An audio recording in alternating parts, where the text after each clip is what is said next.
Our story begins with a young man who spent 5 long years chasing the school beauty, only to realize he was merely a disposable side character all along. He hadn't even held her hand before the male lead suddenly appeared and pushed him aside, leaving him to swallow his pride in silence. If he kept pestering her, his fate would be as miserable as the original story dictated, so he pulled out his phone to end things. But then he hesitated, wondering who he thought he was to dump her first, provoking the plot might lead to consequences he couldn't handle. It seemed better to wait for Gu Qinghan to dump him instead, which wouldn't take long, as the true male lead was set to arrive today. Under a gloomy sky, the dim streetlights stretched 3 shadows long as Xia Moning turned to ask if Qinghan wanted to play billiards tomorrow. Just as they stepped out of the lounge, Xia Moning's question was barely out before Lin Xiao immediately cut in to interrupt. She reminded them that tomorrow was Saturday, and Qinghan surely had to spend it with her boyfriend, or so one would assume. Xia Moning shook her head, noting how that person always wanted to cling to Qinghan on holidays, seemingly unafraid of being a nuisance. Her eyes drifted toward Gu Qinghan as she wondered aloud if that person had contacted her again for a movie or video games.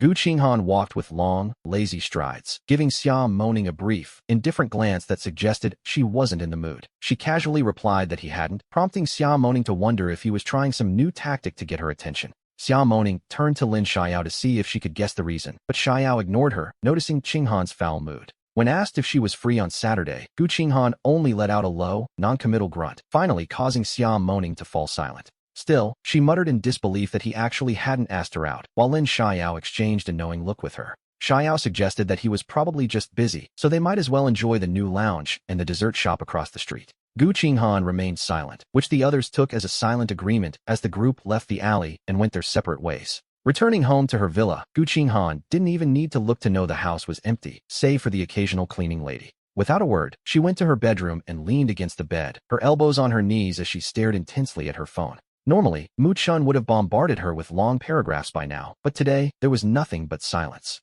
Today, the chat window was empty, no photos of dinner, no predictable greetings, and certainly no warmth. Gu Qinghan froze for a moment, then locked her screen with a cold smile and tossed the phone aside. She grabbed her pajamas for a shower, but paused at the bathroom door to retrieve the phone, just in case. Mid-shower, the screen lit up with a call from Xia Moning. She dried her hands and answered, her voice echoing. Moning's voice was panicked as she confessed to hitting someone, a shock, given her usually decent driving skills. This was a first for her, so Gu Qinghan immediately took charge, ordering her to call an ambulance and the police. She demanded the location and hung up, quickly rinsing off the soap and rushing out the door. Meanwhile, we see Mu Chun and Mu Yang leaving a cinema. The tickets had been booked long ago for Qinghan. Realizing he was just a side character, Mu Chun had stayed silent, prompting Mu Yang to ask why he was so listless. Mu Yang nudged him, asking if he'd had another fight with Gu Qinghan, which only made Mu Chun smile bitterly. He told Mu Yang that she wouldn't bother fighting. It was always just his own one-man show before he crawled back. Mu Yang laughed, telling Mu Chun he overestimated his own resolve and wouldn't last 2 hours without calling her.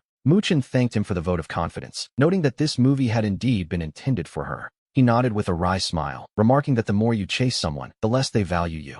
He sighed at the streetlights, knowing that if the male lead Chu Lingxiao ignored her, she'd be the one panicking. Mu Yang tried to cheer him up, insisting that with Mu Chen's looks, he was clearly meant to be a protagonist. Mu Chen leaned on him, arguing that a lead needs more than a face. They need a certain stubborn spark. He felt more like a lazy fish who had given up, though Mu Yang reminded him of his persistence with Qinghan. He had chased her for a year, far longer than he'd ever stuck with guitar or basketball lessons. Mu Chan told him to stop twisting the knife, feeling like a failure who could never truly commit to anything. He admitted he was a master of nothing but breathing and eating, and that his crush on Gu Qinghan was the only thing he'd ever truly stuck with. Mu Yang disagreed, pointing out that Mu Chun lived a pretty good life. He was handsome, smart, and had managed to win over his dream girl. He reminded him that his family adored him too, but Mu Chun simply closed his eyes and dropped the bombshell. He and Gu Qinghan were over. We see them both freeze in their tracks as Mu Yang's jaw nearly hits the floor, immediately asking if Mu Chun had found someone else. Before he could even explain, Mu Yang grabbed his arm and pointed toward a growing crowd, wondering if there had been a car accident nearby.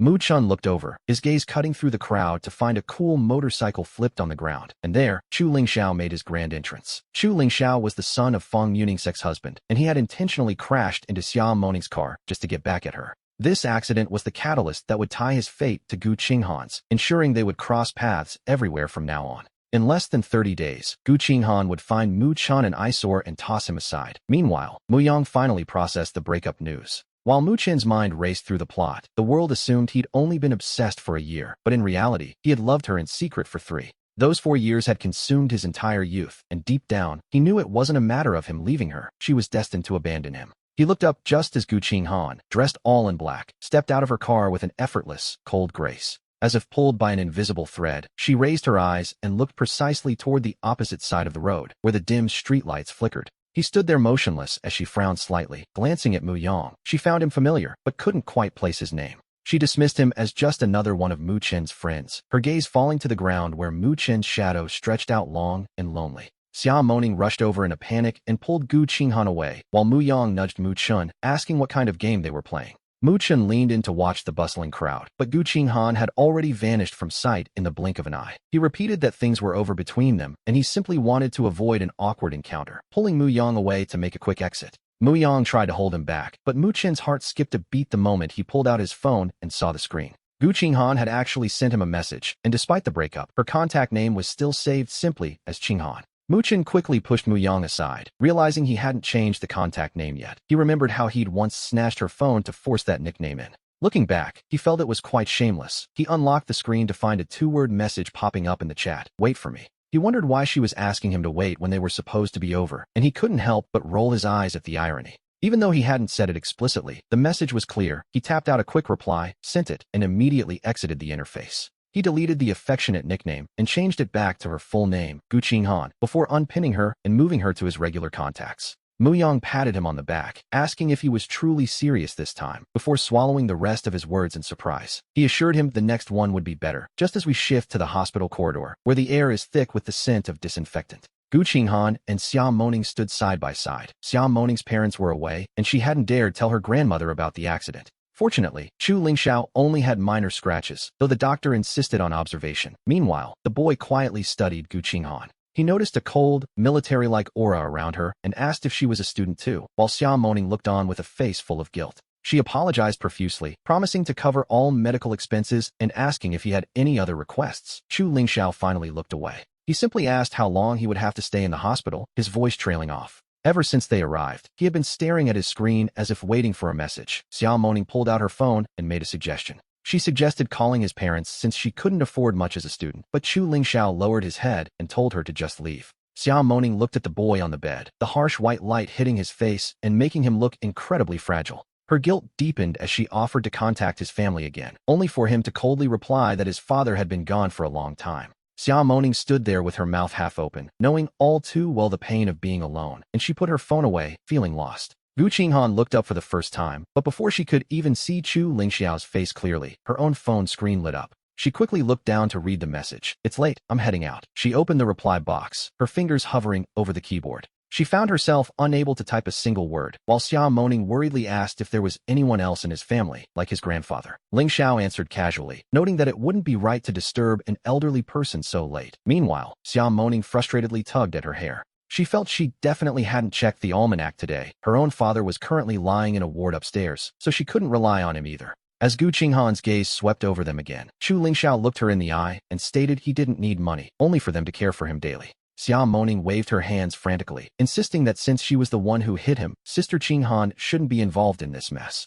She didn't want to shift the blame to Gu Qinghan, so she told him to rest and promised to show up every day this month before dragging Qinghan out. She apologized to Qinghan, explaining that her grandmother was alone and absolutely could not find out about the accident. With a pained expression, she admitted she had already used Qinghan as an excuse when her grandmother called earlier. Besides, a nurse was too expensive. Repairing the car had drained her savings, so Gu Qinghan offered to cover the costs if Moning would do her homework for a month. Xia Moning's eyes widened in shock, arguing that even if Qinghan turned in a blank paper no one would care, so she shouldn't suffer for her sake. Gu Qinghan's voice remained flat as she told her she could just stay here herself then. Naturally, Xia Moning quickly changed her tune with a smile. She pleaded that her grandmother would go crazy if she didn't come home, and since Qinghan didn't like going home anyway, perhaps she could take the night shift. She promised not to be lazy during the day, pointing out that if Qinghan took a month off, the school counselor would surely cause a scene. Gu Qinghan gave her a cold look, but as Xia Moning stomped her feet in desperation, she let out a small smirk and told her to leave it to her.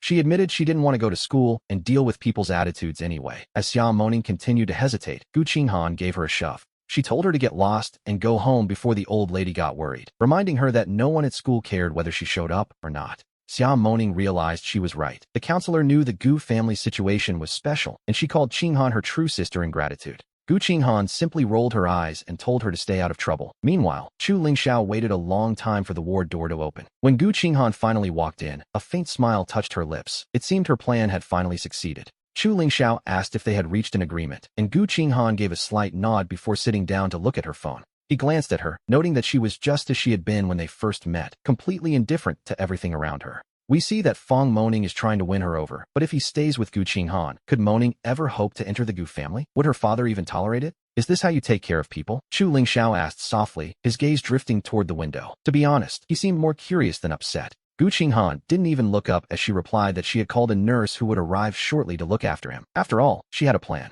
If I heard correctly, your friend can't afford the costs, Gu Qinghan said in a low voice, noting that all he wanted was to be cared for. She told him that anything else was none of his business, but Chu Lingxiao simply waved his hand, claiming he hadn't intended to eavesdrop on their conversation. He mentioned he was hungry and wanted something to eat, a faint smile playing on his lips as he asked if the nurse could really arrive in 10 minutes. Gu Qinghan stood up immediately and asked what he wanted. Meanwhile, Chu Lingxiao shook his phone, suggesting they add each other so he could send a list. He joked that he had too many requests for her to remember, but Gu Qinghan suddenly changed the subject, asking what he was doing out so late at night. Chu Lingxiao lowered his eyes, realizing she was starting to get suspicious, and claimed he had a part-time job at an arcade. She simply nodded in response. After they finally connected on the app, he told her the list was sent, but by the time he looked up, Gu Qinghan had already vanished through the door. His expression darkened as he realized just how cold she could be. Early Saturday morning, we see Xia Moning arriving at the hospital with a basket of fruit. Gu Qinghan finished her instructions to the nurse, telling her to act as if they were complete strangers when Xia Moning walked in. A clever little ruse, indeed.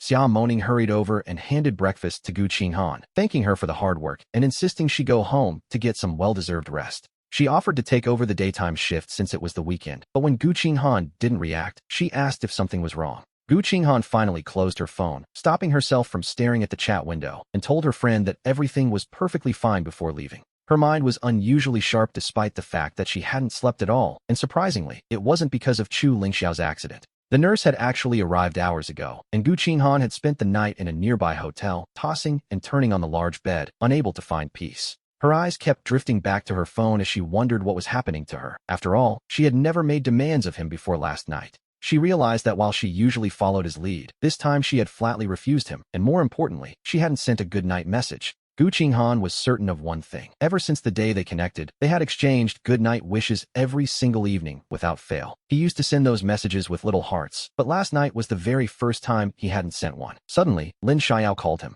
She asked where he was and offered to set up a computer for him. Remembering the leisure plans they discussed, Gu Qinghan gave a brief reply. She hung up shortly after. Meanwhile, in a private room at a dessert shop, we see Muyang and the others gathered around a table covered in tablets and books. They teased Xiao Chun for being so distant lately, asking why he hadn't invited them out. Just then, his sister arrived, carrying a tray of snacks. She explained these were new items from the shop and asked everyone to help her taste them. Muyang squinted his eyes and smiled, looking quite pleased. He decided to take a commemorative photo first. His sister patted his head, remarking that such a busy man had finally graced her small shop with his presence. We learned that he had kept his relationship with Gu Qinghan a secret from his family. In the past, he would make up excuses about studying elsewhere. His sister had mistakenly thought her skills weren't good enough to keep him there. To be honest, that was why she worked so hard on new recipes. She simply hoped he would visit more often. He took a sip of his smoothie and joked with her, realizing how much she cared. He told her that his eyes had been clouded before, but now he finally saw the truth of the situation. The shop had 3 employees and she rarely had to lift a finger, yet whenever he visited, she insisted on cooking for him personally.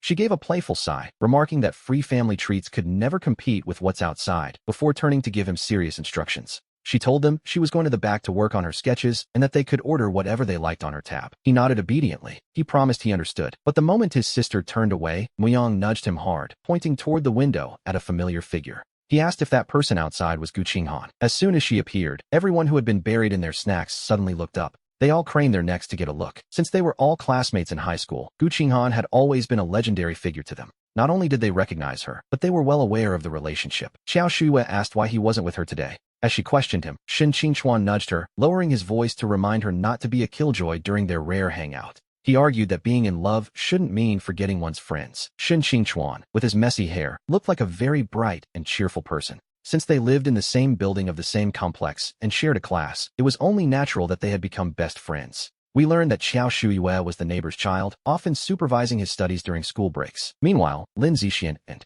Shu Yue were very close. Our group had relied on sheer talent to enter the top class together, eventually getting into Xinda University. Not long after the term started, the five of them became inseparable. In the past, they spent every single weekend together, but ever since he started dating her, he had been so clingy that he rarely saw his friends. He calmly announced that he and Gu Qinghan had broken up. He suggested they return to their old weekend routine. Lin Zixian's jaw dropped in shock, noting that the relationship hadn't even lasted that long. Xiao Shuiyue simply pushed up her glasses and remarked quite calmly that the breakup was actually a good thing. She reminded him that she had always found Gu Qinghan too cold and indifferent to everyone, making them a poor match from the start. He gripped his pen and pushed back, explaining that while they had split, it wasn't for those reasons. Her personality wasn't actually that bad. He argued it was just a preference, much like how Shin Qingchuan loves spicy snacks, Weiyang loves cola, and Zixian loves potato chips. He pointed out that Shuiyue prefers plain water, and one shouldn't judge based on that. Shin Qingchuan muttered quietly while eating, wondering why he had to be singled out. Nearby, Weiyang squeezed his soda can, silently agreeing that carbonated drinks are indeed delicious. Lin Zixian stopped chewing his chips to defend Shuiyue, explaining she only drinks plain water because she believes it's the healthier choice. Shuiyue, however, hit the nail on the head by pointing out how protective he was still acting for someone who just broke up. He insisted the breakup was real and had nothing to do with her character. He simply didn't love her anymore, or so he claimed. The group fell into a thoughtful silence, returning to their homework for a while until Xiao Shuiyue suddenly stood up. She looked at him seriously and asked him to step outside with her. As the others exchanged looks, he put down his pen and followed her, carrying a half-melted smoothie. Meanwhile, in the dim light of a lounge, we find Gu Qinghan. Even after winning a game, she felt a lingering frustration, her eyes constantly drifting back to her silent phone. Lin Xiao noticed her distraction and offered to go out and buy some snacks. Gu Qinghan simply grabbed her phone and stood up, telling Xiao to keep playing while she went out to get something herself. She stepped out of the lounge, and immediately, the sunlight was so piercing it made her squint, but nearby, she spotted a dessert shop aptly named Xindian. The name felt strangely familiar, perhaps because of the word Xian. She stepped inside and asked if they delivered. The clerk confirmed they did, though for a fee. Gu Qinghan nodded and immediately provided an address for the order. She ordered a mango crepe and a blueberry cheesecake to be sent there, then bought a few more snacks for herself. As she left Xindian with her bags, she suddenly spotted a familiar figure with clean, short hair and a pale yellow shirt. Standing before him was a girl in a crisp white shirt and a white baseball cap. A perfectly ordinary encounter, or so it seemed. The girl was tall, her brow furrowed as they spoke in low voices. He, meanwhile, was obediently sipping his drink. Xiao Shuiyue asked if he was even listening. He had always been prone to following her lead, especially back when they studied for Xinda. He patted her shoulder, assuring her he was listening. He reminded her she was the first person he told about pursuing Gu Qinghan. She had warned him about her cold temperament, but he argued it was all a misunderstanding. Her distant nature was simply because Shuiyue cut him off, stating she didn't care about the reasons. To her, such coldness was wrong, especially if she ended up bullying him. He couldn't help but laugh at that. He told Shuiyue not to worry, as Gu Qinghan would never actually mistreat him. Shuiyue told him that since they had broken up, he should avoid her entirely. She then patted his head, mentioning his sister's orders. Apparently, his sister didn't want him dating before 30. He hadn't told her about Gu Qinghan, fearing he'd lose his free cake privileges. He handed Shuiyue an unopened drink and patted her shoulder, joking that she should enjoy as much as she could now. Gu Qinghan watched from a distance as Shuiyue naturally took the drink. The two of them were laughing and chatting quite happily. Gu Qinghan abruptly looked away. To her, their bright, radiant smiles felt incredibly piercing in that moment. She recalled Xia Moning's words about him. Apparently, he was known for starting things and quitting after only a few days. He was the type to have a 3-minute passion. Lin Xiao had agreed, telling her there was no need to worry about his persistence. They assumed that even if he pestered her every day, he would eventually give up, and every time they saw him find her, they would joke that his 3-minute passion had returned. Gu Qinghan never imagined that this supposedly fleeting interest would last an entire year. We move to the bright hospital room, where Xia Moning finishes her shift and leaves. Gu Qinghan arrives to take over the care duties. Chu Lingxiao, ever observant, notices that compared to yesterday's coldness, her mood today is far worse. Classmate Gu, did you break up? Lingxiao asks half-jokingly. Gu Qinghan's fingers freeze instantly, and she reflexively asks how she could possibly know that. Lingxiao explains that since Gu is so high-profile at Xinda, she naturally hears things. To be honest, news like that travels fast. Even in a hospital gown, Chu Lingxiao looks fresh and radiant, her eyes sparkling. Gu Qinghan, however, is feeling utterly miserable. Normally, few people would dare interrupt her, but the words break up have managed to sting her deeply. We didn't break up, Gu Qinghan says, offering a rare extra sentence. Lingxiao, however, had expected a different answer. She knows Gu's relationships usually last from a few days to a few months, mostly ending because the men become too clingy. Having seen him pestering Gu before, Lingxiao was certain they wouldn't last more than 2 months. In her eyes, He was nothing special to Gu Qinghan. She likely assumed Gu's current dark mood was simply because she was tired of his persistence. Gu Qinghan finishes the handover. As soon as the caregiver arrives, she prepares to leave, but for now, she lingers. Chu Lingxiao watches from the bed as Gu curls up on the sofa with her phone. She plays a few games, but her mind is clearly elsewhere. In matches she would normally win with ease, she suffers a string of losses. Frustrated, she exits the game, her gaze drifting. Her eyes land on her social apps. Ling Xiao stares at her openly, watching as Gu gazes at the screen, her slender fingers perfectly still.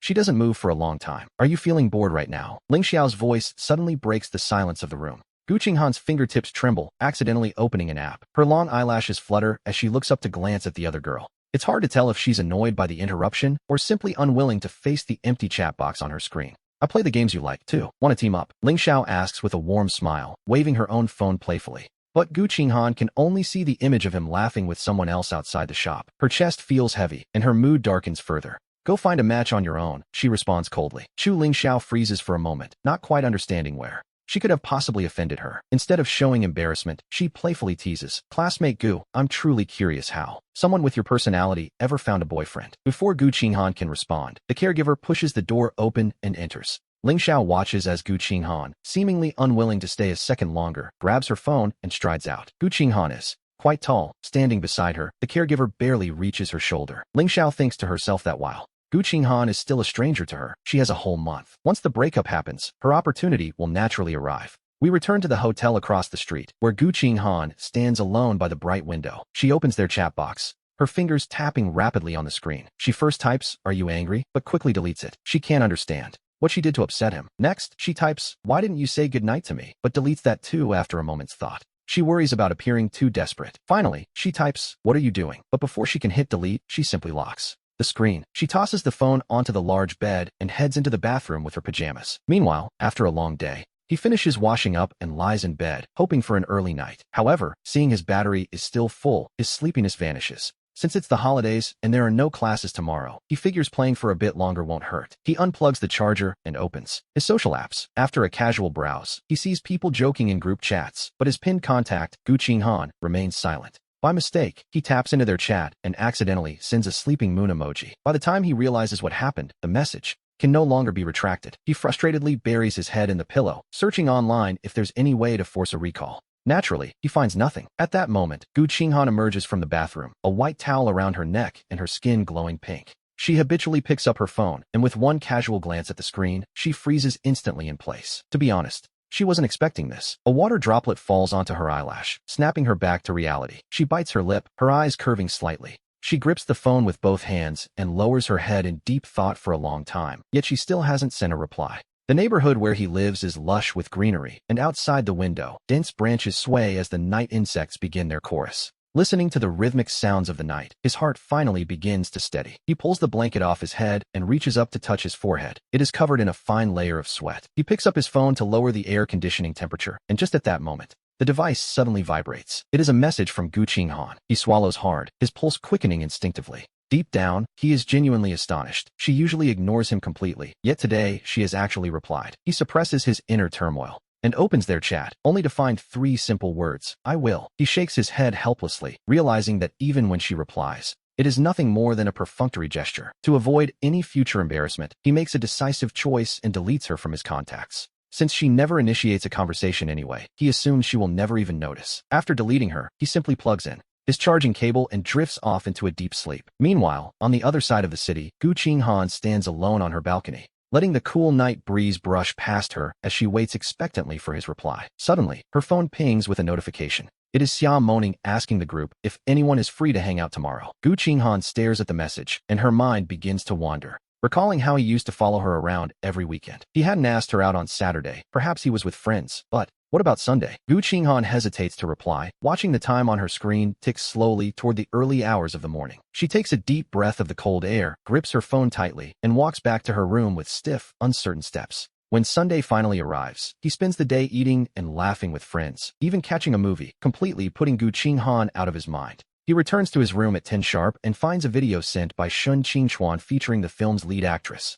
His friend has attached a string of praise, claiming that Sister Yuchi is so cool and that her screen presence is simply off the charts. He idly clicks on the link to take a look, seeing a face that is both bold and sharp. To be honest, she is quite striking. She is wearing a sleek sports vest that reveals her toned physique, standing at an impressive height of 5'9". And as it turns out, she is highly educated as well. He finishes the video without even realizing it, and as the next one starts, he finds himself intrigued. He is completely captivated, unable to stop himself from marveling at how someone could be so beautiful, possess such a perfect physique, and still remain gentle. She is kind and, surprisingly, a top-tier scholar. Though she looks cold, she has a cute habit of biting her straw. After finishing the video his friend sent, he begins searching for more clips online, losing track of time until the early hours of the morning. When he finally realizes the hour, he is filled with regret. He tells himself he never should have clicked that recommendation, especially with an 8 a.m. class looming. On Monday morning, we see him head to his first major course. He and Gu Qinghan aren't just in the same department. They are in the exact same class. In the past, of course,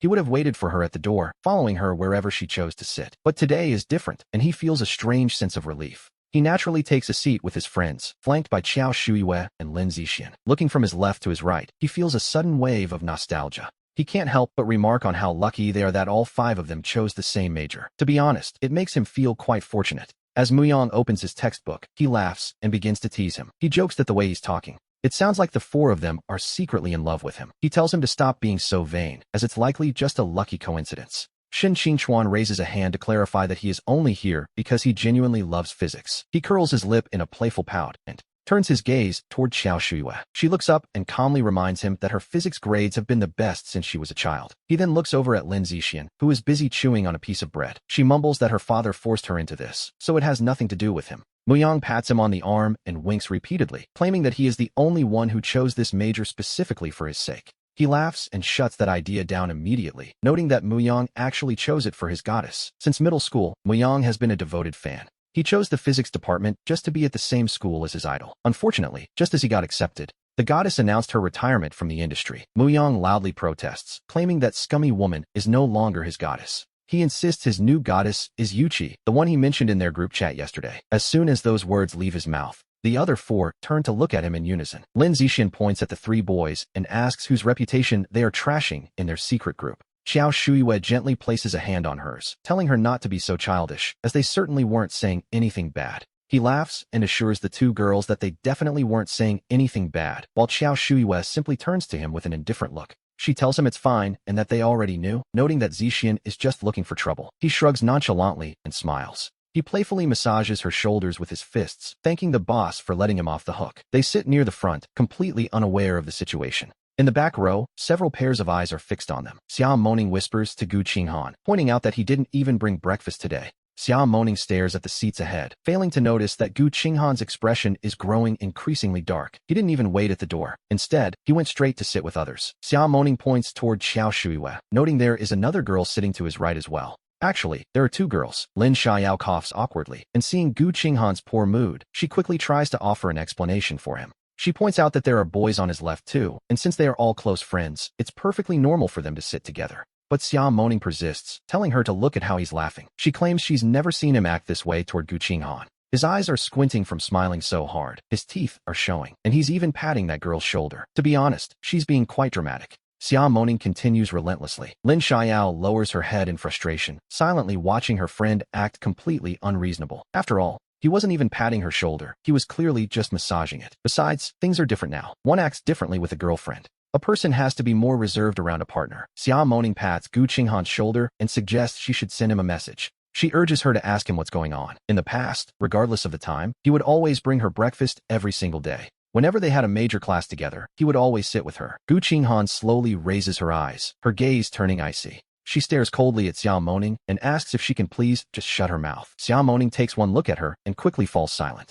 Gu Qinghan looks down at her phone and opens their chat. We see that the conversation has been frozen since their exchange last night. He hasn't sent a good morning text in 3 days. She wonders if he's truly angry. But then, what was with that good night emoji last night? Gu Qinghan grips her pen tightly and begins to tap it against the desk, creating a sharp, rhythmic clicking sound that fills the silence. Xia Moning realizes she is genuinely furious. Meanwhile, Lin Xiao opens her own phone, goes to her chat with him, and sends a message. She offers her phone to Gu Qinghan, suggesting she use her account to ask, as she had added everyone in Qinghan's circle to learn more about her. Gu Qinghan stares at the profile picture for a long time without moving, leading a frustrated Xia Moning to sigh and ask what she's hesitating for. Xia Moning offers to ask for her, takes the phone, and begins typing a message asking why he isn't accompanying Sister Han today. After typing it out, she shows it to her to see if it's okay to send. Lin Xiao leans in to look and agrees that it seems fine. Seeing no objection, Xiao Moning takes it as silent approval and reaches out to hit send, but the phone is suddenly snatched away by Gu Qinghan.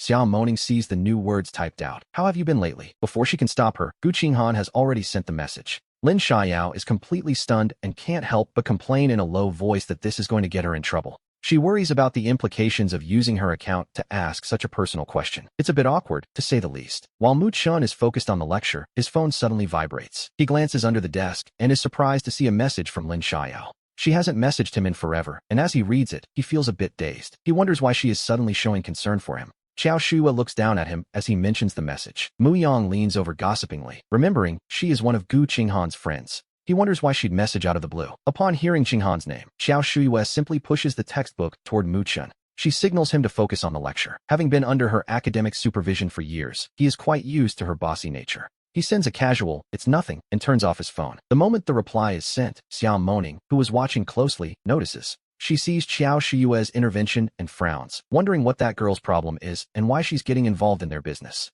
She assumes the girl didn't want Mu Chen to reply. Lin Xiao simply shakes her head, having no idea what's going on in their heads. Gu Qinghan stares at those 3 words in silence for a long time before turning off the phone and handing it back to Lin Xiao. Just as the others are about to speak, Gu Qinghan taps the desk with her pen, coldly telling them to shut up and listen to the class. During the 10-minute break, Mu Chun wants to catch up on sleep, but Mu Yang and the others insist on dragging him out to the hallway. With sleepy eyes, he protests that he doesn't need the restroom, but Mu Yang and Xin Qingchuan push him toward the door anyway. Beside him is a drafty windowsill, and we see Mu Chun lean lazily against it as the warm sunlight bathes him in a cozy glow. He has always been sensitive to the cold, and since the classroom air conditioning was set far too low, this sudden warmth is a welcome relief. Feeling comfortable at last, he slides down the wall to a corner and dozes off. A few minutes of sleep here feel like 2 full hours. Meanwhile, Xiao Moning asks Sister Han why she's coming out, clutching some tissues and assuming Gu Qinghan simply needs the restroom. However, Qinghan stops right at the doorway. She claims she's just getting some air, holding a bottle of water while preparing to twist the cap. Her gaze drifts toward the windowsill, and Xiao Moning follows her eyes, noting that there are boys over there and suggesting she shouldn't stare.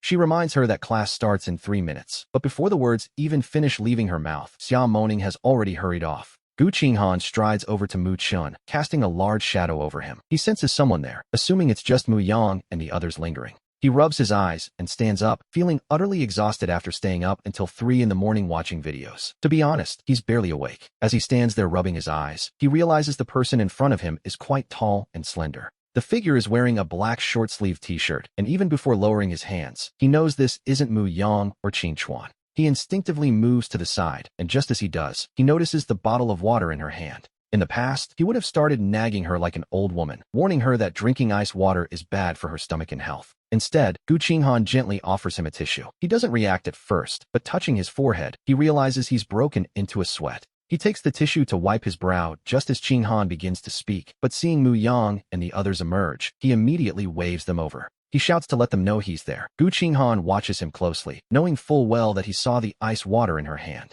Yet, he says absolutely nothing about it. He doesn't offer a single word of advice, nor does he even give her a second glance. He turns toward the hallway and follows his friends back into the classroom. Xiao Moning rushes out of the restroom and spots the water in Qinghan's hand. She scratches her head, confused, and asks Sister Han if she wasn't just out for fresh air. Gu Qinghan steps back coldly. Without a word, she heads back to class, leaving Mu Yang to jokingly complain about Mu Chun ignoring him. A bit dramatic, perhaps. Mu Yang and Qin Chuan pull him aside, asking in unison what exactly is going on between him and Gu Qinghan. He looks left and right, wondering what the fuss is about. She simply gave him a tissue because he was sweating. As the 3 return to their seats, Xiao Shuyue overhears and points to his jacket pocket, noting he already had tissues. He freezes for a moment, certain he hadn't packed any, but reaching into his pocket, he finds a neatly folded stack. When did these get here? Shuyue explains nonchalantly that she put them there while he was dozing off in class. He thanks her sincerely, admitting that had he known, he wouldn't have accepted the tissue from Qinghan. Shuyue stares at him quietly, and realizing he was just dazed from sleep, he quickly offers a mock-crying face in apology. Suddenly, Xiao Moning rubs her nose and shivers, wondering why the air in the room has grown so cold. She glances at the front row, where Gu Qinghan's gaze is fixed on Mu Chun like glue, unmoving and intense. As Moning leans back, Lin Xiao twirls her pen and leans toward Qinghan, whispering that she shouldn't worry. She insists with a very serious tone that Mu Chun definitely still has feelings for her, catching Qinghan's full attention. Qinghan looks at her as if demanding an explanation, so Xiao begins to analyze Mu Chen's usual bright wardrobe. Normally, he wears yellow, pink, blue, or clean white, and to be honest, his style is usually quite distinct. Xiao continues, asking her to look at what he is wearing today. Qinghan doesn't need to look, she's already noticed. Before Xiao can answer her own question, Xiao Moning jumps in to steal the spotlight with the answer. In a low whisper, she points out that he's wearing black today, the exact same color as Qinghan herself. It's clearly a couple's outfit, she claims, suggesting he did it on purpose because he still likes her. Qinghan's tight lips soften as she studies his clothes, while Moning wonders why she suddenly cares so much. Seeing Qinghan's expression improve, Xiao remarks quietly that the boy's methods are actually quite clever.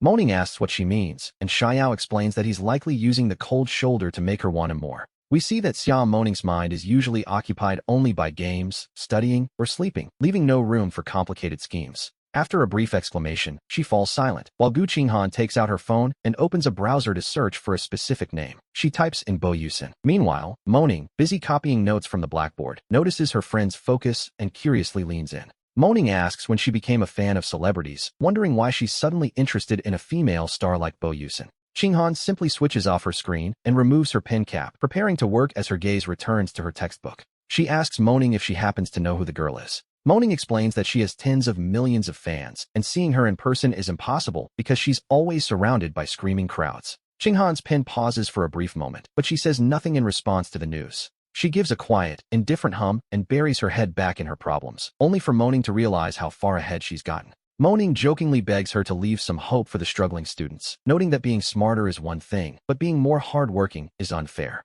Checking her own progress, Moning sees she's barely halfway through what Qinghan has finished and mentions she's visiting Chu Lingxiao at the hospital later. She asks to borrow the notes, and Qinghan tells her to just take them, as she won't be attending the next class. Moning's eyes widen in shock, finding it terrifying that her friend has already mastered the elective material and jokingly asking for a new seatmate. Qinghan explains with a sigh that she just happened to finish the work last night because she couldn't sleep. She had expected a reply to a message she sent, and after hours of gaming out of boredom, she turned to her books instead. We return to Mu Chun, who is ready to head out for snacks with Mu Yang and the others when someone suddenly blocks his path. He looks up to find a girl slightly shorter than himself, with eyes so bright and clear they catch him off guard. At first glance, and even the third, the only word that comes to his mind is first love, the very definition of a pure, unreachable dream. It's as if those labels were custom-made for her, and the moment he saw her, the descriptions surfaced automatically. Mu Yang and Shun Qingchuan stand beside him, clearly thinking the exact same thing as they silently plan to discuss this in their group chat. To properly praise a man who looks like the literal blueprint for a first love, one would surely need a row of exclamation marks. He politely asks if we know Gu Qinghan. The three of them are momentarily stunned by his presence. Behind them, Xiao Shuiyue and Lin Zixin approach, and Shuiyue holds out a water bottle. She mentions that the bottle was left behind. Mu Chun, however, is still lost in thought about this handsome stranger and doesn't react in time to take it. With calm composure, Shuiyue simply takes the strap and gently hangs the bottle around his neck, a rather practical solution, all things considered. She then reaches out to adjust the brim of his hat. This is the exact scene Qinghan witnesses as she steps out, sunlight streaming through the glass and bathing them in light. Shuiyue, dressed in white and standing tall, blocks the harsh glare from Mu Chen's eyes. She carefully secures the bottle and thoughtfully straightens his hat. After she finishes, Mu Chen turns and offers her a smile. The light catches the edges of his hair, creating a golden silhouette that frames his face. Even with the sun blocked, he stands there with such effortless grace that he remains the center of attention. It is, quite honestly, a scene as beautiful as a painting. Chu Lingxiao then passes by Mu Chun and slowly walks up to Qinghan. He offers her a gentle smile, though his eyes betray a hint of uncertainty. He tells her softly that he has something to say. Lingxiao's voice is quiet and tender, a stark contrast to how Mu Chun usually sounds when he's around her. While Mu Chun is typically full of excitement and energy, this moment feels different. Shun Qingchuan gives Mu Chen's sleeve a little tug to get his attention. Mu Chun turns away, choosing not to look back at them as he leaves with Shuiyue and Mu Yang. Qinghan, however, keeps her eyes fixed on his retreating figure. She watches him until he disappears around the corner of the hallway. Meanwhile, Xiao Moning looks at Lingxiao and asks why on earth he's here. She wonders why he isn't resting in the hospital and if his leg is even up to the task of walking. Lingxiao shifts slightly, trying to downplay the discomfort. He insists it's fine, claiming it's just a minor injury he can manage. Seeing him like this only makes Moning feel a deeper sense of guilt for what happened. She asks if there's an emergency and offers to help him over to see Qinghan. Lingxiao, however, gently shakes his head in refusal. He tells her it really isn't necessary and that he just needs a moment with Qinghan. Moning is momentarily taken aback by his persistence. She looks from Lingxiao to Qinghan, wondering why this couldn't have been handled over the phone. Just then, Qinghan steps out from the doorway. She leans casually against the wall, her deep, thoughtful eyes looking downward. Below, she can still see the figure of Mu Chun walking away. He hasn't gone very far before Shuyue pulls an umbrella from her bag and naturally opens it to shield him. Ling Xiao watches this unfold in silence. Moaning steps in to block Ling Xiao, suggesting he just tell her whatever it is, as Qing Han isn't in the best mood today. Ling Xiao nods slightly and takes a small step back, insisting that this is something he can only discuss with her in private. He asks for just a moment of her time. Xiao, who had been distracted by her phone, chimes in with a blunt warning. She tells him that even if he goes over now, Qing Han likely won't pay him any mind. Xiao then shows Moaning her phone. Sister Han sent word that they shouldn't wait for her and should head out first. Moaning glances again at Ling Xiao's injured leg. She asks one last time if he's sure he doesn't need a ride back to the hospital, but he remains stubbornly silent, looking away. Seeing his refusal, Moaning gives up, telling him to stay safe, mostly because she doesn't want any more trouble blamed on her. Ling Xiao avoids her gaze entirely as Moaning and Xiao finally depart, leaving him alone in the quiet hallway. Upstairs, Qing Han rests her hand on the windowsill, watching the figures below grow smaller. She stops fidgeting with her lighter. Ling Xiao slowly approaches her, noticing how her eyes are fixed on the street below. He begins to speak in a soft, hesitant tone. Qing Han doesn't turn around. Her initial irritation has sharpened into a cold, visible impatience as she watches Mu Chin's distant figure. Her voice is low and sharp as she tells him to speak quickly. Ling Xiao glances at the nearby restroom, feeling the setting is inappropriate. Then get away from me immediately, Gu Qinghan said, straightening her posture as she stared at him with a gaze that remained utterly cold and indifferent. She stares at him with eyes that show no emotion whatsoever. Ling Xiao knows her temper, but this feels different than before. In the past, she was aloof but always maintained a certain level of grace. This blunt rejection is something he's never heard from her. She asks if he's having trouble understanding plain speech. Qinghan tucks her hands away and moves to walk past him. Ling Xiao calls out, warning her that if she doesn't listen to him now, she will certainly regret it later. Qinghan stops in her tracks. She asks him if having one less thing to regret wouldn't be a good thing. Regardless, she tells him her regrets are her own business.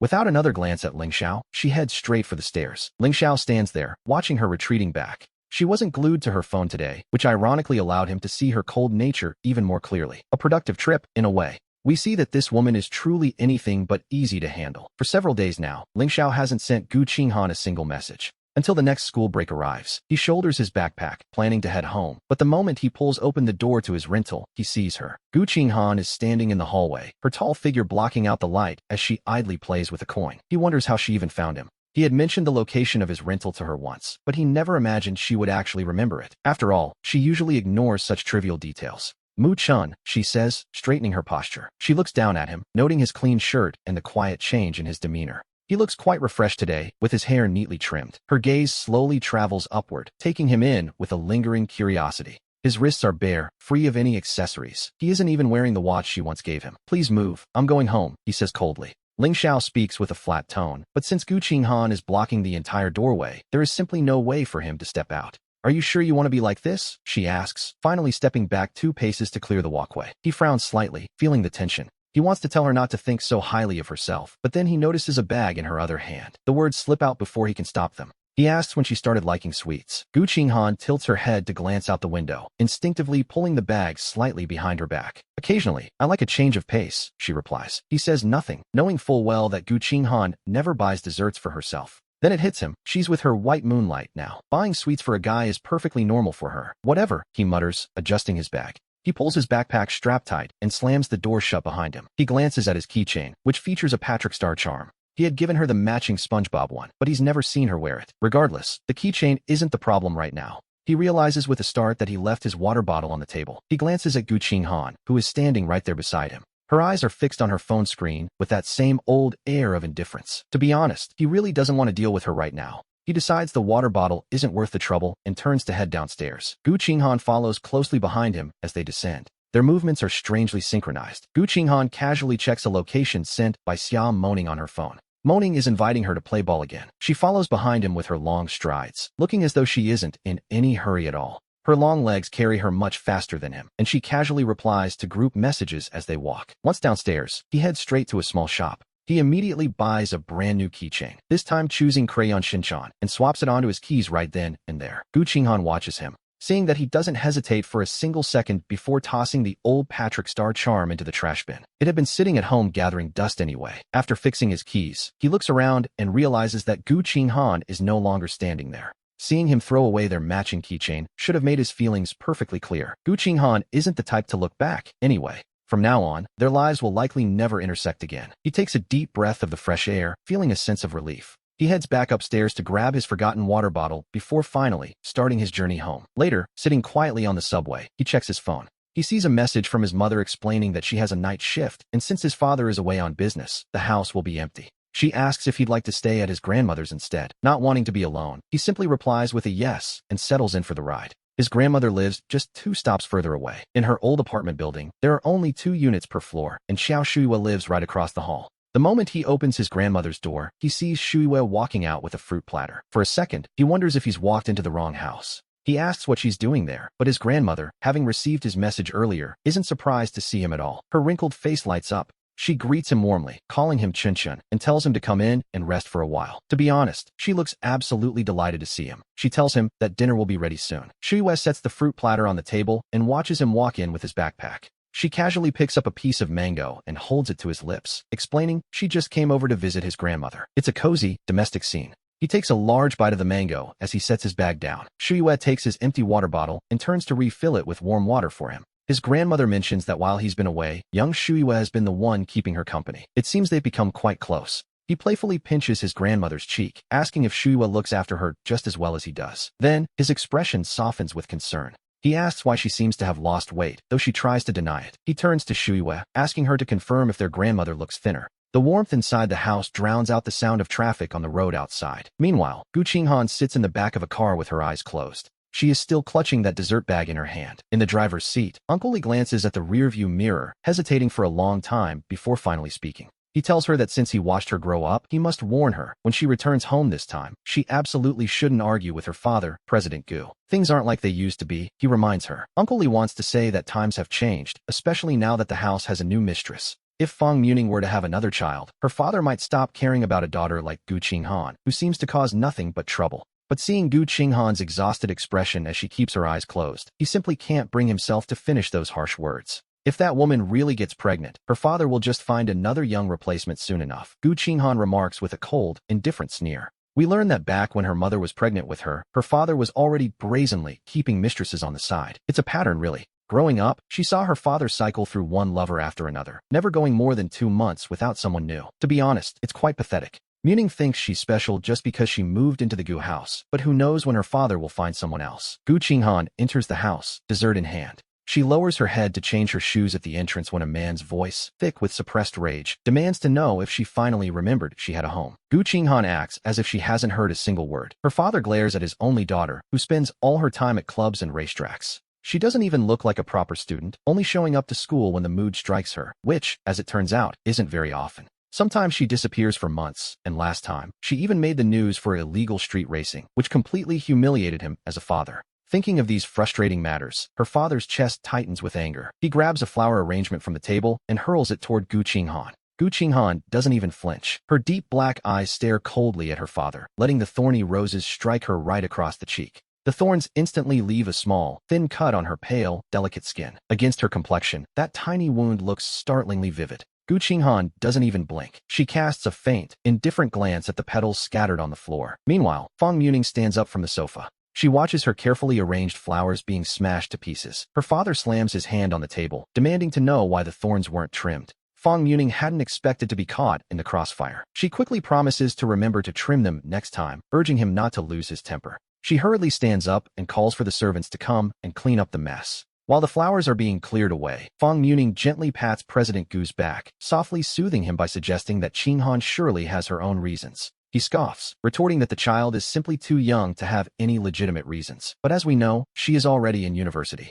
Gu Qinghan doesn't even bother changing her shoes, stepping right over the fallen petals to head upstairs. That's when Muning spots the bag in her hand. She points out that Qinghan even bought him a gift, chiding him for losing his temper the moment his daughter walked through the door. Muning continues to comfort him. Although she lives in this grand villa now, she hasn't officially married President Gu yet, making her position here quite fragile. To be honest, she has been observing him closely. While he acts like he doesn't care about his daughter and speaks harshly, the truth is quite different. Deep down, he still cares for her deeply. We see this in the way he just threw that flower arrangement during his fit of rage. If he truly wanted to hurt her, he could have reached for the glass cup or any other sharp object nearby that would certainly draw blood. Instead, he grabbed a harmless bunch of flowers. Yet, seeing the small cut on Qinghan's face, he actually seems more distressed and angry at himself. Gu Qinghan simply lifts the dessert bag, coldly stating that she bought this for her boyfriend, not for him. Muning asks why she must be so cruel. Qinghan mockingly suggests that if he has a heart attack from all this anger, she can finally inherit his estate. A charming thought, isn't it?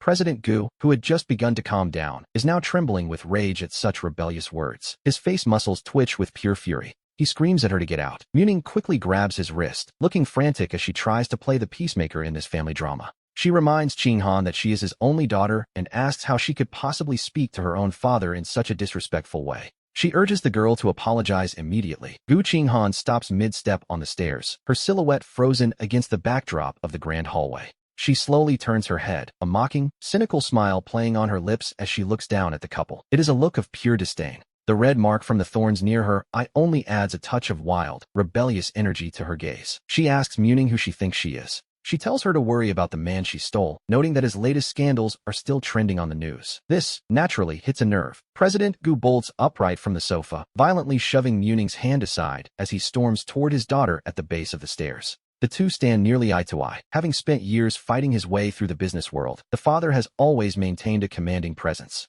His physique is impeccably maintained, showing none of the typical middle-aged weight gain, and he radiates a domineering aura that completely overwhelms Qinghan. Yet, the cold sense of detachment in her eyes acts like a spark, utterly igniting the fury within her father. Qinghan, seemingly intent on fanning the flames, asks why he hasn't brought home any of the little starlets he's been lining up lately. President Gu forces down his rising rage, his voice dropping to a terrifyingly low pitch as he orders her to come and eat immediately. He asks if she can even stomach a meal, or if she's already had her fill while out. Muning quickly trots forward to intervene. She tells Qinghan that her father is only showing concern, urging her to stop speaking with such a sharp and thorny tongue. Qinghan's fingers brush against the dessert bag as she replies with casual indifference, stating that this is simply the way she is. She suggests that if they can't stand her attitude, they should stop asking her to return. Her father tells her he has news to share. President Gu rubs his throbbing temples, muttering that he's telling her now so she won't complain about a lack of notice later. Qinghan falls into a brief silence before her lips curl into a contemptuous smirk. She leans lazily against the solid wood banister,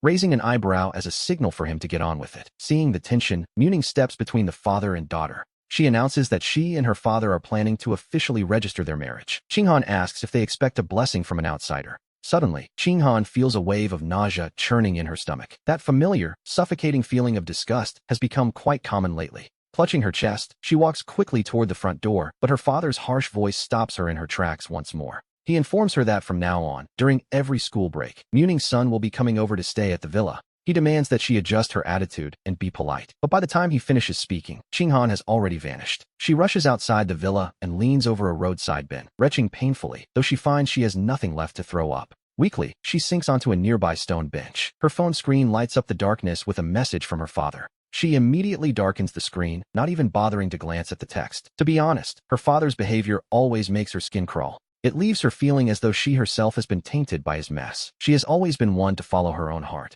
Most of the people around her were the same way, never pretending to be devoted or faithful. But her father's lack of any moral boundaries, cycling through one mistress after another, truly made her feel sick. That Muning actually managed to get him to register a marriage was, to be honest, quite a surprise to Qinghan. Her mother had been gone for over a decade, and this was the third woman to marry him, to even bring a son along. It seems President Gu is truly invested this time. Outside the villa, in the deep of the night, we see Qinghan sitting alone. She has no idea how long she's been there until her phone suddenly lights up, the screen appearing piercingly bright in the darkness. Her long fingers play with the device as she casts a casual glance at the display. The clock has just struck midnight. In her notifications, there are messages from her father and Muning, but the most recent one is actually from Chenshin. Qinghan opens the chat with one hand, revealing the interface where a string of adorable birthday wishes has appeared. Happy birthday, baby Qinghan. I hope you're happy every single day. Qinghan stares intently at the little kissing emoji as birthday effects fill the screen, popping up one after another before slowly fading away. She is momentarily frozen in place, stunned. It takes a long moment for her to recover, her hands now trembling slightly as she holds the phone and solemnly types out a reply. Meanwhile, the phone screen by Chinchin's pillow lights up, though it doesn't disturb her sweet dreams. Early the next morning, Xiao Shuiwei arrives at the house with breakfast. Grandma is already in the kitchen making pancakes. Seeing Shuiwei walk through the door, Grandma asks why she's traveled so far just to bring breakfast again. After all, it should be the family taking care of her. Shuiwei reminds Grandma that she promised to handle breakfast during the holidays. urging the elderly woman to go and rest. Shuyue places the pork and preserved egg congee on the table and turns toward the closed bedroom door. She asks if Chinchun is still sleeping in. Grandma sighs, admitting she has no idea what time the girl finally went to bed. She constantly tells her not to stay up late, but the child simply won't listen to reason. Since she's finally home for a visit, Grandma decided to make her favorite pancakes anyway. Just then, a voice drifts out. Grandma, I really wasn't up late playing games last night. Chinchun pushes open the bedroom door with a wide yawn. She offers a weak rebuttal before rushing into the bathroom to finish her business and wash her face. As she emerges, Xiao Shue hands her a face towel, urging her to dry off and get ready for breakfast. Chinchun takes the towel naturally, though she isn't quite ready to eat. She haphazardly wipes the water droplets from her face, complaining that she hasn't even brushed her teeth yet. After asking for a moment to finish, she turns right back toward her room. Shuyue knows she's just going back for her phone and waits quietly at the table while Grandma shakes her head in helpless resignation. It seems this unfortunate child can't even brush her teeth without staring at a screen. It's a miracle she hasn't forgotten how to eat entirely. Shuyue, feeling a bit guilty herself, nervously adjusts her glasses. And as expected, Grandma begins her daily round of nagging. She wonders aloud why everyone else in Shuyue's family is perfect eyesight while she's the only one stuck wearing glasses. Suddenly, a piercing scream erupts from the bedroom. The sound is so sudden that Shuyue and Grandma nearly drop their chopsticks. Both of them scramble to their feet and rush over to see what has happened, frantically calling out to Chinchun to ask what's wrong. Grandma flings the bedroom door open with Shuyue right on her heels, only to find Chinchun kneeling by the bed in total disarray. She is clutching her phone and frantically banging her head against the pillow, crying out that she's absolutely doomed. Grandma gently strokes her hair, telling her to stop such nonsense so early in the morning. But Chinchun feels there is no way to fix this mess. She is completely finished. She stares at the scheduled message she had set up half a month ago, feeling a wave of extreme regret wash over her. How could she have possibly forgotten to delete Qinghan from her contacts? Even worse, she forgot to cancel the scheduled birthday greeting. Shuyue leans in to look at the screen and realizes it was an automated message. Chinchun shoves the phone into Shuyue's hands, tilting her head back in a fit of miserable rambling. She claims she doesn't even want this broken phone anymore, insisting that Shuyue must have been the one to send the message. Shuyue denies it, of course, while Grandma curiously glances at the chat log and reads it aloud with a playful smile. Baby Chinchun says, "Happy birthday, baby Qinghan." Oh my, it seems the way young people talk these days is quite something. Young people certainly have a way with words, don't they? Grandma grabs Chinchun's hand, her eyes sparkling with gossip as she asks if she's been keeping a secret romance from her. She wonders aloud just which family this little girl, Qinghan, belongs to. Shuyue lets out a cold laugh from the side. After Chinchun sent such a long, sappy string of words, the other party simply replied with a chilly thank you. Not a single extra word, just a cold, indifferent period at the end of the sentence. Chinchun glares at Shuyue, teeth clenched as she tries to shift the blame, insisting Shuyue was the one who used her phone. She claims she'll just call it a prank, since Shuyue is standing there laughing at her anyway. But would anyone actually believe that? Grandma smiles and tries to play peacemaker, telling them it's no big deal and certainly nothing to get so worked up about. She urges her to wash up for breakfast, but Chinchun just hugs Grandma's waist in a fit of dramatic, youthful misery. She claims she has no appetite left, but Grandma insists she must eat the meat pies she made specifically for her. Meanwhile, we see Qinghan returning to her hotel room alone. She hadn't replied to Xia Moning's messages at all last night. She assumes Moning is still at the hospital and likely knows about the hired nurse by now. Qinghan is simply too exhausted to explain. Her father sends a location for a birthday banquet, a party thrown under the guise of a celebration, but really just another business social. Qinghan collapses onto the large bed, staring blankly at the ceiling with eyes that seem to see nothing at all. Her mind is filled with that birthday greeting from Chinchun, the flashing hearts, the cake, the roses, and that final, playful, kissing emoji. It was quite a bold gesture. Qinghan unconsciously raises her hand, her cool fingertips brushing against her own lips. Remembering how Chinchun usually acts around her, she finds herself licking her dry lips without even thinking. Realizing how strange she's being, she bolts upright and presses her lips together firmly. With a hint of irritation, she turns to her phone. She copies the location her father sent and prepares a mass message to send out to her entire contact list. The messages send successfully to everyone, except for one. In Chinchun's chat box, a bright red exclamation mark appears. Qinghan immediately takes a screenshot. She opens the chat interface again, where the history has been frozen for days. When she attempts to send the screenshot she just took, the system gives her a cold notification. She must add the recipient as a friend first. Qinghan grinds her teeth, her jawline tensing as she strides quickly toward the balcony of her hotel room. She grips her phone so tightly that her knuckles turn white, her chest heaving with a sudden surge of frustration. It turns out she really did block her. Every single message has been scrubbed clean. And to think, just moments ago, she was foolishly staring at the chat box like an idiot. It was, to be perfectly honest, utterly ridiculous. After standing on the balcony for who knows how long, her father calls to urge her along. Only then does Ching-han realize her clothes are already damp with a cold sweat. She decisively hangs up the phone and heads to the sink to splash her face with cold water. She scrubs until her pale cheeks turn red, noticing the small cut on her face beginning to sting from the water. A tiny bead of blood surfaces, and she hurriedly grabs a tissue to press against the wound. Just then, another message from her father pops up. Ching-han simply flips the phone face down on the table. She takes a cold shower to calm her nerves, changes into clean clothes, and heads out. Meanwhile, Shuiwa looks at the invitation she just received on her phone. Xingxing Hotel on Mingming Avenue, in the new district. It's an invitation for everyone to attend Ching-han's birthday banquet. Chen, meanwhile, is on the phone while grabbing her shoulder bag. With her water bottle habitually hanging from her wrist, she confirms the location on Mingming Avenue with her friends. She tells them to keep playing at the court and that she and Shuiwa will take the subway shortly. After hanging up, she notices Shuiwa is still standing there dazed. She urges her to hurry up and put on her shoes, but Shuiwa has something else on her mind. Shuiwa suddenly asks if she really blocked all of Ching-han's contact information. Chen pauses her movements for a moment and confirms it. Shuiwa holds up her screen, showing the birthday invitation. Chen is confused, wondering when Shuiwa even added her as a contact. Shuiwa explains she added her from the class group chat when the counselor asked her to help with some forms. Chen just shrugs it off. She dismisses it as a mass message and tells her not to worry, though Shuiwa wonders if Ching-han has realized she's been blocked by now. Chen scoffs, wondering what Ching-han could possibly do about it anyway. She pushes Shuiwa toward the door, telling her not to overthink it. Chen tells her to stop teasing and hurry out the door, as Shin Qingchuan and the others are already waiting at the tennis courts. They had planned this match long ago, and the group has been waiting for quite some time now. Shuiwa reaches out to take Chen's sports bag. She can't help but tease her, noting that carrying both a water bottle and a backpack makes her look like a child who refuses to grow up. Chen jokingly defends her hydration habits while thanking her for the help, her eyes glued to her phone as she scrolls through photos of Bo Yushi. She sighs at how beautiful Yushi looks, while Shuiwa simply glances at the screen without saying a word. Meanwhile, we shift to the Xingxing Hotel. The banquet hall is decorated in magnificent gold, filled with guests in elegant formal wear who chat in small groups while holding glasses of red wine. The heavy doors are slowly pushed open from the outside, and Ching-han enters wearing a striking, pure black evening gown. Though the style is minimalist, it perfectly outlines her graceful silhouette. Her pale skin seems to glow under the bright chandeliers. Her delicate collarbones and elegant jawline give her a sharp, ethereal beauty. Seeing her arrive as promised, her father turns to the man beside him. He laughs, remarking that the girl must have heard them talking about her, as she appeared the very moment her name was mentioned. The middle-aged man smiles and raises his glass in a toast. Beside him, a young man with a bright, cheerful expression speaks up.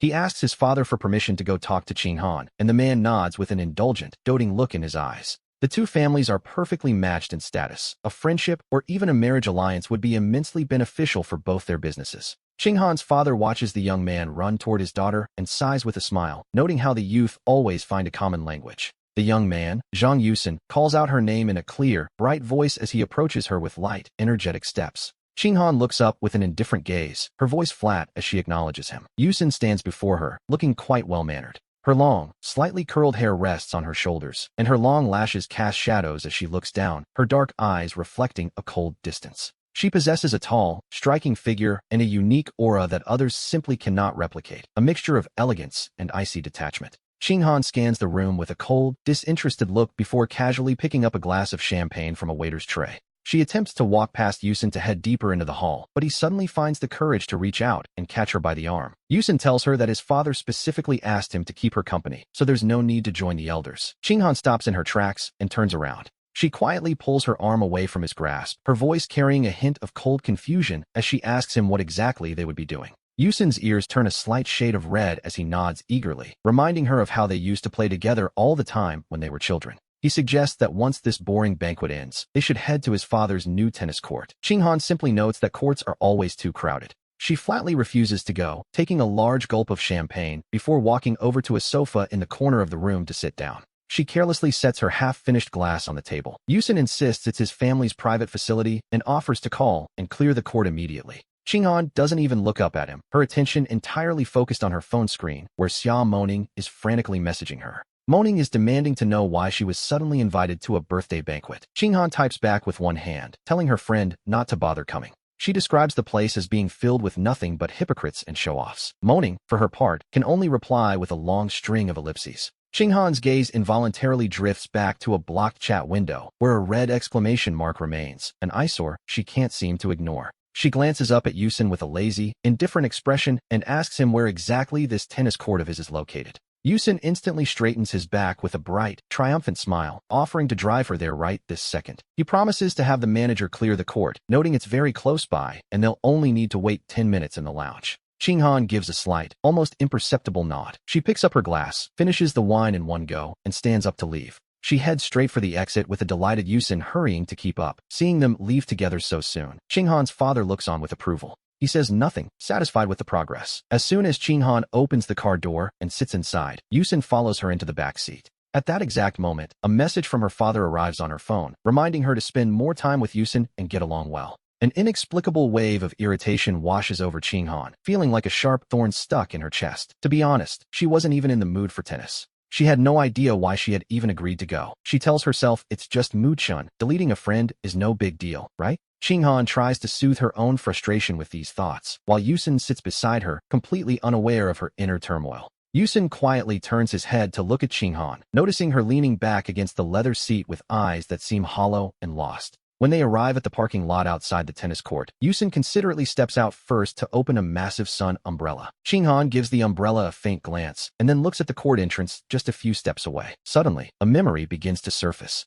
She can't stop the image of Shuiwe gently holding an umbrella for her from flooding her mind. She shifts her slightly numb shoulders. Stepping out of the car, she squints at the piercing sun, her heart filled with a lingering confusion she can't seem to shake. She wonders why he would delete her as a friend. Meanwhile, at the indoor court, Mu Chun and his group have barely started playing. The manager approaches them with an apologetic look to refund their money, explaining that a special notice just arrived and they are closing. Lin Zixian, who is just getting into the game, grips his racket and demands to know what's going on since he hasn't even broken a sweat. The manager can only bow repeatedly in apology, explaining that some emergency circumstances have arisen quite suddenly. He promises a full refund and offers several high-value discount coupons as compensation for the inconvenience. He hopes the customers can understand. Shuiwe efficiently packs away his racket and gives Zixian a reassuring pat on the shoulder. He tells him to let it go and suggests they just find another place to play. Moyang, however, can't help but grumble under his breath. He wonders what is wrong with today, as this is already the second place they've had to leave. Their usual spot was closed too. They had finally found this place, only to be kicked out after a few hits. Mu Chun simply shrugs his shoulders in resignation. He jokes that perhaps some overbearing female CEO cleared the court for her young lover. To be honest, it's a classic trope. The five of them aren't the type to hold a grudge, so with their money back and free coupons in hand, they pack up to leave. Mu Chun looks around the emptying facility and starts to ask about his bag, but Shuiwe is already one step ahead of him. Shuiwe shakes the bag he's carrying and tells him he has everything, urging him to hurry up. Mu Chun starts to follow the group. Suddenly, he slaps his forehead in realization. He forgot his water bottle in the lounge. Shuiwe reaches out to stop him from turning back. He tells Mu Chun to wait right there, as he knows exactly where it was left and will run back to grab it himself. As they move inside, Yusin notices that Qinghan has suddenly stopped in her tracks, her gaze fixed intently on someone across the lobby. Feeling a bit confused, he follows her line of sight and sees a group of 3 boys and 2 girls standing together. A clean-cut young man has his back turned to them, and as Yusin curiously sizes up the group, he glances back at Qinghan. Deep down, he can't help but wonder if that's really her type, but Qinghan simply gives him a cold, sharp look. She suddenly questions him, asking if he didn't just say he was going to clear the court for them. Yusin looks genuinely puzzled and reminds her, quite rightfully, that she was the one complaining about the noise and the crowds. Qinghan lowers her head slightly, her gaze becoming heavy with pressure as she tells him that driving away customers will hurt his father's business. Yusin just waves his hand dismissively, claiming his father only runs the courts for fun and doesn't care about such small profits. Qinghan nods noncommittally, but she can't stop her eyes from drifting back toward the other side of the hall. There, we see the tall Shuiwe walking out from the lounge area, carrying a blue water bottle decorated with a cinnamoroll pattern. Qinghan's jaw tightens visibly as she wonders why this lingering presence, Shuiwe, seems to be everywhere she goes. Seeing her lost in thought again, Yusin steps in front of her to block her view, his voice tinged with the impatience of being ignored. He asks if she's actually going into play or not, finally snapping her back to the present moment. Without a word, she turns toward the VIP reception room, while nearby, Mukin happily hugs his water bottle and thanks Shuiwe. Mukin gives Shuiwe a big thumbs up, while Zixian stands by, shaking his head and teasing him for being so forgetful. Mukin argues back loudly, insisting he only brought 2 things today, a bag and a bottle, so he couldn't possibly be that messy. The group continues chatting and laughing as they head for the exit, nearly reaching the front doors of the facility. Suddenly, a staff member comes running toward them, drenched in sweat and looking quite flustered. He apologizes profusely and explains that a guest in the reception room would like to invite them to stay and play together. Wiping sweat from his forehead, the staff member awkwardly tries to explain the sudden change of heart to the group. It is quite the awkward situation, really, forcing someone out only to come running back and beg them to return. Shuiwe frowns slightly as she looks at the staff member, asking with genuine confusion who exactly is making this request. The staff member answers respectfully, explaining that the guest claimed to be a friend of hers. Hearing this, Zixian gives Shuiwe an excited nudge. He laughs and teases her, wondering aloud when she managed to make such an influential and capable friend. Shuiwe's frown deepens, her face a mask of confusion as she admits she has no idea who it could be. Meanwhile, we return to the VIP room. Inside the luxurious reception area, Yusin stands by the leather sofa with his arms crossed, looking absolutely fuming. He had been promised a private session, so he raises his voice in a clear display of dissatisfaction, asking why she's suddenly inviting friends. Qinghan, however, remains perfectly calm, sitting on the sofa while slowly swirling an exquisite teacup in her hand. Her deep gaze follows the ripples in the tea, seemingly indifferent to his outburst. Yusin's tone turns sharp and impatient. She coolly reminds him that she never actually promised to accompany him. Furious, he stomps his foot and grabs a cup from the table. He drains the tea in one gulp and slams the cup back down, the porcelain clattering loudly against the tabletop. A little later, the group follows the staff member to the empty tennis courts. Mukin looks around, wondering where these friends are. He asks Shuiwe why her supposed friend hasn't arrived yet, but the staff member bows and explains they are currently changing clothes. Zixian sits to the side with his arms crossed, complaining that it's a bit rude to invite people and then make them wait.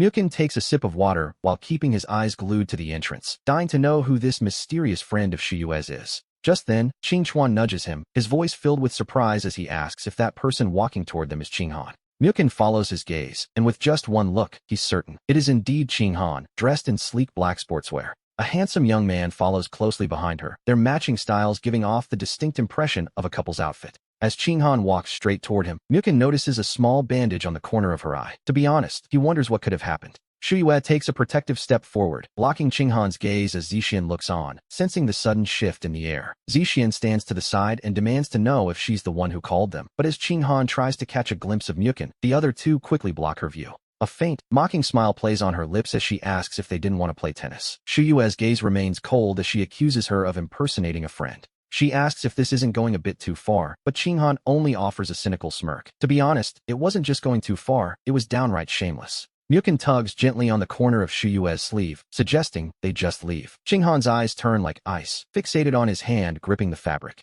She looks up and lets out a sharp laugh, asking if he's suddenly too afraid to play a simple game. Zixian snorts, declaring that he certainly isn't afraid. He insists on going first, and Mukin lets go of Shuiwe's sleeve. He had momentarily forgotten just how impulsive and reckless Zixian could be. Qinghan tilts her head, noting his courage, and gestures for Xia Moning and Lin Xiao to come over, accompanied by a stranger we haven't seen before. She casually arranges the teams for a 5-on-5 match. Mukin notices that her side is composed entirely of girls, and he frowns slightly at the sight. He speaks up in protest, pointing out that having only girls on her team isn't exactly fair. Qinghan's gaze remains glued to him as she suggests she could just join his side. Mukin takes a wary step back, making it clear he doesn't want her near him. Shuiwe immediately steps forward, declaring the teams are set as they are. When the question of who starts comes up, Xia Moning steps out with her racket. Everyone assumes Shuiwe will be the one to face her. Instead, she pats Zixian on the shoulder and tells him to go out there and play well. Looking quite helpless, Zixian reluctantly takes his place on the court. Mukin sits on the bench, gripping his water bottle tightly with a nervous expression. He can't help but wonder if Zixian actually has a chance to win. Xia Moning doesn't exactly look like a professional, and Zixian shows no sign of backing down. Mukin glances over at Qinghan's side of the court. Aside from the young man watching the match, everyone else is looking down at their phones. Suddenly, Qinghan looks up, her eyes meeting Mukin's across the court. Flustered, he quickly looks away and starts unscrewing the cap of his bottle to take a drink. Muyang looks at him, confused by the sudden change in habit. He asks why he's unscrewing the whole cap when there's a straw. Mukin licks his lips to hide his awkwardness, claiming it's just more convenient this way. Qingchuan chimes in, reminding him that he usually loves biting the straw. Mukin gives a small cough and dismisses it, saying it's a bad habit he needs to break. Shuiwe looks down at him, promising to buy him that camera if he really quits. She wonders aloud why he's suddenly so determined to change. He offers a casual excuse, saying the camera would probably just sit around and used anyway, completely ignoring the gaze of Zhang Yu from across the way. As Yusin watches the match, he realizes Moning has no idea how to play and anxiously leans toward Qinghan to ask if her friend is reliable. Qinghan glances at him sideways, calmly admitting that he's never played tennis before, leaving Yusin completely stunned by the revelation. When he asks why she even invited him, she casually replies it's just to kill time, leaving Yusin speechless with frustration at her indifference. He demands to know if she actually likes someone on the opposing team. Chinghan's gaze flickers toward Mukin before she looks down at the ground. She tells him to shut up. While on the court, Zixian begins to relax as the game proceeds much easier than he expected. We see Qin Xuan preparing to step onto the court, but Mukin stops him, deciding that this time, he will be the one to play. As Yusin prepares to step up for his side, Qinghan suddenly picks up her racket and announces that she is taking this round herself. Yusin protests, feeling he can handle it, but Qinghan twirls her racket and insists she must play because she finds the opponent irritating. Yusin looks at Mukin, confused, noting that the young man is handsome and fit, exactly the type Qinghan usually likes. Qinghan walks to the net and looks directly at Mukin, demanding to know why he switched players and why he deleted her contact information. Her voice carries clearly across the court, leaving Mukin momentarily speechless and unsure of how to respond to such a direct confrontation. He meets Qinghan's clear gaze as she tightens her grip on the racket, asking him once more to repeat what he just said. Mukin takes a deep breath, his eyes reddening slightly as he declares that he has given up before dropping his racket and walking away. Shuyue quickly grabs her bag to follow him, telling Zixian to bring the rackets back, while Qinghan stands frozen as her own racket hits the ground. Moaning and Xiao walk over, completely bewildered by the sudden departure and wondering what could have possibly happened to ruin the mood. Moaning picks up the discarded racket, muttering that they were supposed to lose on purpose and wondering how the act is supposed to continue now. Qinghan shoves a ball toward Moaning and says she has business to attend to, leaving quickly while her friends watch her walk away. Xiao shakes her head, noting that Qinghan is usually the one being pursued, which means Mukin is certainly no ordinary boy. Just as Qinghan leaves the court, her father calls. She hangs up with a look of pure annoyance, clearly in no mood for a lecture. Her father sends a demanding text about leaving their guest alone, but Qinghan simply shuts off her phone when she spots Shuyue in the distance. Shuyue quickly hurries after him, calling out for Mukin to wait as she follows closely behind. She demands to know what exactly happened, but Mukin keeps his head down and his pace fast, telling her to stop following him. He insists he can find his own way back, but Shiyue's voice is filled with worry as she wonders how she could possibly leave him alone. Mukin's voice trembles slightly as he claims he isn't a child, though Shiyue retorts that he's acting exactly like a temperamental kid. She grabs his arm with a sigh, suggesting he go cry behind a billboard if he needs to, while he struggles to pull away. He insists he isn't crying, but as Shiyue lets go, he slowly moves behind the sign and buries his head as his shoulders shake. Shuyue walks over quietly to stand guard by his side, just as Qinghan spots them and prepares to rush over. Suddenly, the light changes and traffic begins to flow, forcing her to stop as a black sedan pulls up beside her. Qinghan's father appears behind the window, his voice calm but heavy with authority as he tells her to get in the car. When she tries to ignore him, two men step out to block her path, prompting her to turn back with a look of pure hostility. Her father repeats his command, but Qinghan snaps back that his marriage to that woman has absolutely nothing to do with her. Despite her fierce words, her father silently closes the window, leaving her no choice but to suppress her rage and enter the car.